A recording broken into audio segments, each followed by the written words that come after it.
Hi, hello, welcome to SKC Rebels. நான் உங்க செந்து Karthik. Last வீடியோல வெப்சைட் வந்து எப்படி ஒர்க் ஆகுது அப்படின்னு பார்த்தோம். இன்னைக்கு நான் உங்களுக்கு ரொம்ப சிம்பிளா சொல்ல போறேன். என்னன்னா HTML tags என்ன அப்படிங்கறத பத்தி. ஏன்னா இனிமேல் நம்ம முக்கியமான HTML tagsலாம் அடுத்தடுத்த வீடியோல நிறைய பார்க்க போறோம். இந்த பிளேலிஸ்ட் ஃபுல்லா HTML, CSS, JavaScript பத்தி தான் இருக்க போகுது.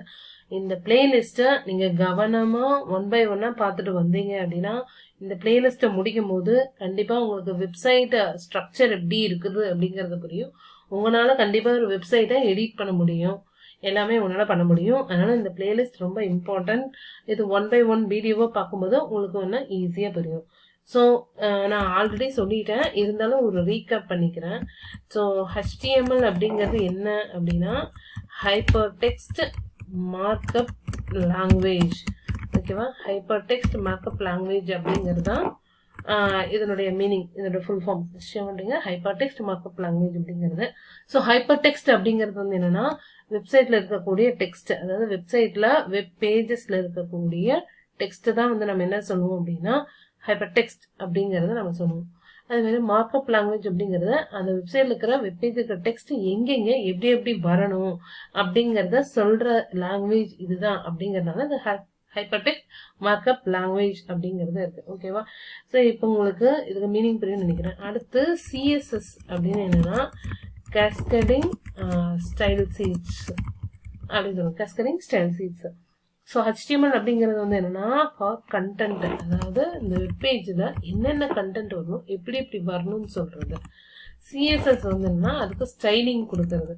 ஓகேவா? என்னென்ன டெக்ஸ்ட் என்னென்ன கலர்ல வரணும், இந்த ஹெட்டிங் என்ன கலர் வரணும், இந்த டெக்ஸ்ட் என்ன கலர் வரணும், இந்த செக்ஷன் என்ன கலர்ல வரணும், பேக்ரவுண்ட் என்ன கலர்ல வரணும், ஃப்ரண்ட் டெக்ஸ்ட் என்ன கலர்ல வரணும்.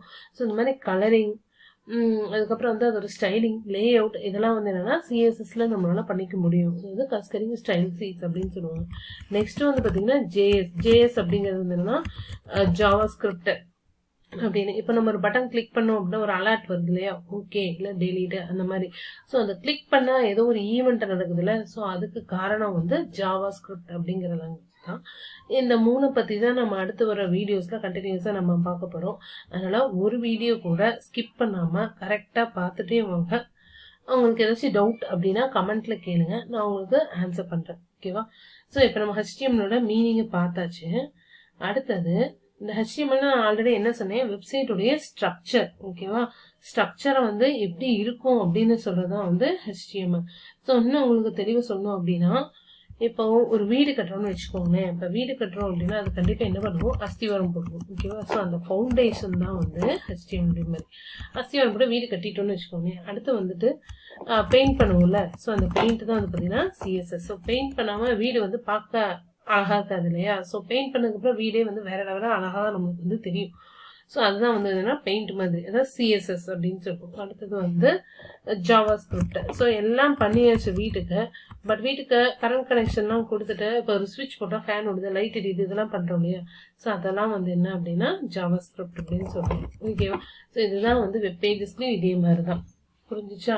இப்போ உங்களுக்கு ஈஸியா புரிஞ்சிருக்கும் அப்படின்னு நினைக்கிறேன். வீடு வந்து எப்படி ஸ்ட்ரக்சர் இல்லாம பெயிண்ட் போடாம பார்த்தா நல்லா இருக்காது இல்லையா? ஸோ வீடு அப்படின்னா கண்டிப்பா அஸ்திவாரம் முக்கியம், அது HTML. ஸோ பெயிண்ட் பண்ணா அது அழகா இருக்கும், அது வந்து CSS. அது வீட்டுக்குள்ள கரண்ட் கனெக்ஷன் வேணும், எல்லாமே நம்மளுக்கு ஸ்விட்ச் போட்டா எல்லாமே நடக்கணும் இல்லையா? ஸோ அதுதான் வந்து என்னன்னா JavaScript அப்படிங்கிற மாதிரி. ஓகேவா? அதே மாதிரி இந்த HTML நம்ம எல்லாமே டேக்ஸ் அப்படிங்கிறது மூலியமா தான் நம்ம படிக்க போகிறோம். ஓகேவா? ஸோ அதெல்லாம் என்னென்ன டேக் அப்படிங்கிறத நான் ஆல்ரெடி உங்களுக்கு HTML title take, head take அப்படிங்கிறத நான் சொல்லியிருப்பேன். இன்னொரு தடவை உங்களுக்கு ஞாபகப்படுத்துறேன். ஸோ HTML அப்படிங்கிறத இந்த மாதிரி டேகாக தான் இருக்கும். இது வந்து பார்த்தீங்கன்னா ஸ்டார்ட் டேக்னு சொல்லுவோம். இந்த மாதிரி ஸ்லாஷ் போட்டு அதே ஸ்பெல்லிங்கோட எழுதுனா வந்து எண்ட் டேக் அப்படின்னு நம்ம சொல்லுவோம். ஓகேவா? ஸோ இந்த மாதிரி டேக்ல எழுதி அதை நம்ம சேவ் பண்ணும்போது Ctrl+S கொடுத்து சேவ் பண்ணும்போது என்னென்ன சேவ் பண்ணுவோம் அப்படின்னா index.html அப்படின்னு சேவ் பண்ணுவோம். எது வேணாலும் நம்ம சேவ் பண்ணுங்க, பட் index.html அப்படின்னு சேவ் பண்ணுவோம். ப்ரொஃபஷனலா இந்த ஃபைலை தான் ஃபர்ஸ்ட் எடுத்துக்கும். இப்போ நீங்க ஃபோல்டர்ல வந்துட்டு எத்தனை ஃபைல் வேணாலும் இருக்கலாம், ஆனா எந்த ஃபைலை வந்து நீங்க இண்டெக்ஸ் அப்படின்னு சேவ் பண்ணீங்களோ ஸோ அந்த இண்டெக்ஸ் ஃபைல் தான் வந்து ஃபர்ஸ்ட் ரீட் பண்ணும் வெப் ப்ரௌசர். ஓகேவா? ஸோ அப்புறம் HTML சேவ் பண்ணோன்னே பார்த்தீங்கன்னா கலர் மாறிடுச்சு பார்த்தீங்கன்னா. ஸோ இதெல்லாம் வந்து நார்மல். இந்த கண்டென்ட் எல்லாம் நமக்கு தேவையில்ல. ஸோ HTML ஃபைல் அப்படின்னா இந்த HTML ஸ்டார்ட் ஆகி HTML/HTML எண்ட் ஆகும். இது ஸ்டார்ட் டேக், இது எண்ட் டேக். ஓகேவா? ஸோ இப்படி தான் வந்து உங்களுக்கு டேக்ஸ் வந்து இருக்கும் ஒவ்வொரு டேக்குமே. ஸோ அடுத்தது வந்து என்ன டேக் இருக்கும் அப்படின்னா ஹெட் டேக் இருக்கும். Head slash head. இந்த ஹெட்டுக்குள்ள நம்ம வந்து டைட்டில் டேக் யூஸ் பண்ணுவோம். Title slash title. இன்னும் நிறைய டேக் இருக்கு. நான் உங்களுக்கு வந்து சும்மா எக்ஸாம்பிள் சொல்லுவேன். So my web page. So title take எவ்வளோ இம்பார்ட்டன்ட் அப்படின்னு சொல்லிட்டு நான் போன வீடியோவில் சொல்லியிருப்பேன். ஸோ அந்த வீடியோவில் உங்களுக்கு நான் திருப்பி நான் டிஸ்கிரிப்ஷனில் லிங்க் பண்ணுறேன். ஸோ டைட்டில் டேக் எப்படி போடணும் அப்படிங்கிறது இதாக இருக்கும். ஸோ இதெல்லாம் வந்து ஹெட் செக்ஷன் அதோட முடிஞ்சிச்சு. நெக்ஸ்ட் வந்து பாடி ஸ்லாஷ் பாடி செக்ஷன். ஓகேவா? ஸோ இந்த பாடி செக்ஷனுக்குள்ளே தான் வந்து நம்ம மெயின் கண்டென்ட் எல்லாமே நம்ம எழுதுவோம். ஃபார் எக்ஸாம்பிள் நம்ம வந்து ஹலோ வேர்ல்ட் அப்படியே எழுதுன்னு வச்சுக்கோங்களேன். ஒவ்வொரு இது டைப் பண்ணதுக்கப்புறம் இங்கே வந்து சேவ் பண்ணிக்கணும். கண்ட்ரோலர்ஸ் கொடுத்தாலோ எல்லாம் இங்கே வந்து சேவ் அப்படின்னு இருக்கு இல்லையா? ஸோ இதை கிளிக் பண்ணாலும் வந்து நம்ம கண்டென்ட் வந்து சேவ் ஆகிடும். ஓகேவா? ஸோ இந்த மாதிரி நம்ம வந்து ஒவ்வொன்றையும் வந்து இது பண்ணிக்கணும். ஸோ இப்போ இந்த அவுட்புட் நம்ம பார்ப்போமா? நம்ம எங்கேயா சேவ் பண்ணணும்? டெஸ்க்டாப்பில் சேவ் பண்ணணும். ஓகேவா?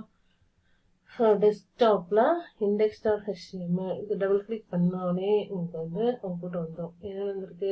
HTML ஹைப்பர்டெக்ஸ்ட் பார்த்துக்கலாங்க. CSS ஸ்டேஜஸ் ஹலோ வேர்ல்ட் அப்படின்னு சொல்லி எல்லாமே வந்துருக்கு இல்லையா? ஸோ இந்த மாதிரி தான் உங்களுக்கு வந்து அவுட்புட் வரும். இப்போ பார்த்தீங்கன்னா உங்களுக்கு வந்து ஹலோ வேர்ல்ட் அப்படிங்கிற அவுட்புட் வந்து வந்திருக்கு பார்த்தீங்கன்னா. ஸோ இதில் இருந்து உங்களுக்கு வந்து ஹலோ வேர்ல்ட் அப்படிங்கிற ஒரு இது வந்திருக்கு. ஓகேவா? ஸோ இப்போ நெக்ஸ்ட் வந்து பார்த்தீங்கன்னா அடுத்த இம்பார்ட்டன்ட் டேக் வந்து நான் உங்களுக்கு சொல்கிறேன். இப்போது H1 to H6 அப்படிங்கிற வரைக்கும் டேக் இருக்குது. H1 அப்படின்னா ஹெட்டிங் சைஸ் 1 அப்படின்னு அர்த்தம். ஓகேவா? அதே மாதிரி H2 அப்படின்னா ஹெட்டிங் சைஸ் 2. அதே மாதிரி H3 அப்படின்னா ஹெட்டிங் சைஸ் 3. ஓகேவா? இப்போ இந்த மூணுலேயும் நான் ஒரே கண்டென்ட் போடுறேன். உங்களுக்கு ஈஸியாக புரியும் பாருங்க. ஹெட்டிங் அப்படின்னு போடுறேன். ஓகேவா? உங்கள் ஹெட்டிங்கே காப்பி பண்ணி இங்கே போட்டுருக்கு. நான் கண்ட்ரோலர்ஸ் கொடுத்து சேவ் பண்ணிக்கிறேன். இப்போ வந்து உங்களுக்கு இதை ரெஃப்ரெஷ் பண்ணி பாருங்க. இந்த அவுட்புட் தெரியுதா உங்களுக்கு? ஹெட்டிங் ஹலோ வேர்ல்ட் எப்படி இருக்கு? அதுக்கப்புறம் வந்து இது எப்படி இருக்கு? இந்த ஹெட்டிங்கோட சைஸ் எப்படி இருக்கு? ஹெட்டிங் சைஸ் 1, இது ஹெட்டிங் சைஸ் 2, இது ஹெட்டிங் சைஸ் 3. ஓகேவா? புரிஞ்சுன்னு நினைக்கிறேன் உங்களுக்கு. ஓகேவா? இதுதான் வந்து ஹெட்டிங்கோட இது வந்து எஸ்இஓக்கு ரொம்ப யூஸ்ஃபுல்லாக இருக்குது. எஸ்இஓனா ஆல்ரெடி சொல்லியிருப்பேன், சர்ச் இன்ஜின் ஆப்டிமைசேஷன் அப்படின்ட்டு. ஸோ அந்த H1ல நம்ம என்ன கொடுக்குறோமோ அந்த ஹெட்டிங் தான் நம்மளுக்கு வந்து ஒரு வெப்சைட்டோடைய லிங்க்கு கீழே வரும் கண்டிப்பாக. ஓகேவா? இப்போ நம்ம ப்ரௌசரில் போயிட்டு எதாவது நம்ம சர்ச் பண்ணணும்னு வச்சுக்கோங்களேன். இப்போ ஃபார் எக்ஸாம்பிள் ஜுவல்லரி ஷாப் இன் சென்னை அப்படின்னு நம்ம சர்ச் பண்ணணும்னு வச்சுக்கோங்களேன். இப்போ என்ன வருது உங்களுக்கு பாருங்க, ப்ளூ ஸ்டோன் ஜுவல்லரி ஷாப்ஸ் இன் சென்னைன்னு வருதா? ஸோ இந்த ப்ளூ ஸ்டோன் ஜுவல்லரி ஷாப்ஸ் இன் சென்னை அப்படிங்கிறது H1 இருக்கும் அந்த வெப்பேஜோட. ஓகேவா? இந்த மாதிரி நம்ம H1 அப்படின்னு எது கொடுக்குறோமோ அந்த H1 தான் வந்து பார்த்தீங்கன்னா இங்கேலாம் வந்து டைட்டிலாக வந்து வரும். ஓகேவா? ஸோ அதனால் H1, H2, H3 அப்படிங்கிறது ரொம்ப இம்பார்ட்டன்ட் எஸ்இஓக்கு.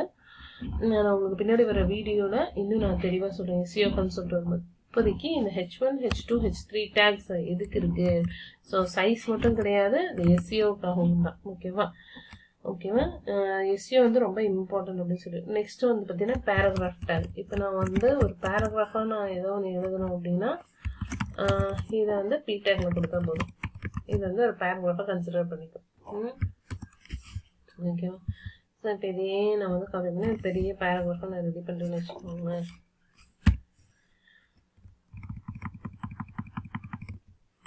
சேவ் பண்ணிட்டு இங்கே போய் நான் ரெஃப்ரெஷ் கொடுக்குறேன். எப்படியா ஒரு பேராகிராஃபாக கன்சிடர் பண்ணியிருக்கா? பேராகிராஃபாக கன்சிடர் பண்ணி அப்படியே இது வைக்கும். ஓகேவா? இது வந்து பேராகிராஃப் டேக். இப்போ அடுத்தது நான் இந்த வெப்சைட்டில் நிறைய லிங்க்ஸ் எல்லாம் கொடுத்துருவோம் பார்த்தீங்களா? ஸோ அந்த லிங்க் எல்லாம் நான் எப்படி வர வைக்கிறதுனா அதுக்கு ஒரு டேக் இருக்குது. என்னென்னா ஏ டேக் A/A இதுதான் ஏ டேக். ஆனால் அந்த ஏ டேக்குள்ள அட்ரிபியூட் அப்படின்னு நம்ம சொல்லுவோம். ஒவ்வொரு டேக்குக்கும் அட்ரிபியூட் அப்படின்னு ஒன்று இருக்கும். அட்ரிபியூட்னா என்னென்னா அதோட ப்ராப்பர்ட்டி, இந்த டேக்கோட ப்ராப்பர்ட்டி. இப்போ ஏ டேக் அப்படிங்கிறது லிங்கை குறிக்கும் அப்படின்னு நான் சொல்லியிருக்கேன் இல்லையா? இந்த அட்ரிபியூட் இல்லாமல் பார்க்கலாம். ஜஸ்ட் ஏ டேக் மட்டும் போட்டு ஹோம் அப்படின்னு நான் ஒன்று கொடுத்துருக்கேன்.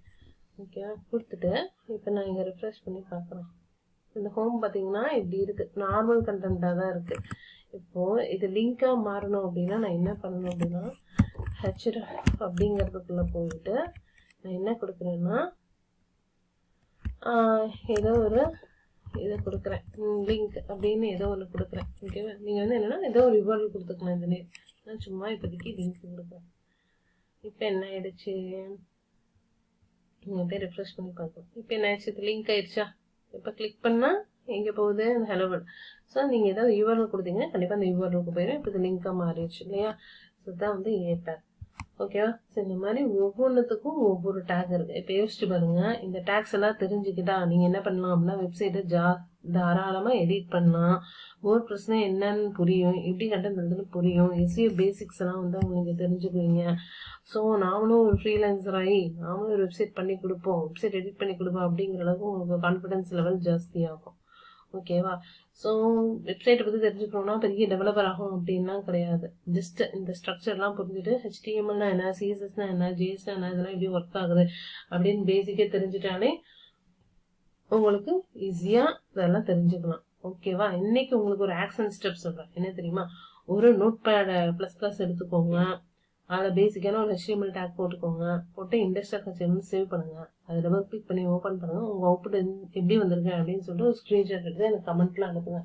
அப்போது நீங்கள் என்ன மாதிரி நீங்கள் ட்ரை பண்ணியிருக்கீங்க, உங்களுக்கு என்ன மாதிரி அவுட்புட்லாம் வந்திருக்கு அப்படின்னு நம்ம பார்த்து எக்ஸைட் ஆகணும். ஓகேவா? ஸோ நெக்ஸ்ட் வீடியோவில் அடுத்து இம்பார்ட்டண்ட்டான HTML கண்டென்ட்ஸோடு நான் உங்களை வெயிட் பண்ணுறேன். அது வரைக்கும் பாய்.